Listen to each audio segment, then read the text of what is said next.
Nee, dat die kan we dan net lekker even zetten. Maar dan kregen we de zaterdag een beetje direct weer om. Hè. Op een gegeven moment toen ik zelf stappen ben bij de eerste, toen ben we begonnen met een veteranenteam.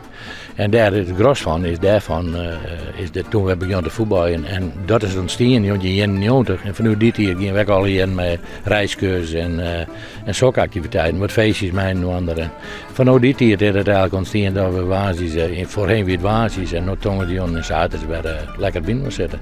Maar we hadden de eerste, denk ik 20 jaar altijd nog voetballen in het veteranenteam. Maar dat houdt op een gegeven moment op. En dan zie je wat doors en dan doen we het op deze manier. Een beetje bewegen en dan onderwijs even ergens een glasje drinken en nee, dat kan we dan net lekker even zetten. Maar dan kregen we de zaterdag een beetje direct weer wat om. Hè.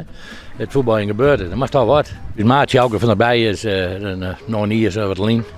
Die is overleden, plotseling op vakantieadres een ongeval en helaas had het net red. En dat denken we hier nog wat correct even. Hè. Dat we een van de eerste hoeren, die wie er altijd bij. En daar denken we dan toch nog eens even nog weer om. Zo wordt het, mijn oudere groep, daar val ik gewoon bij wij staan gewoon. Maar ja, daar staan we dan toch nog eens even bij stil. Het is gewoon een hele hechte groep.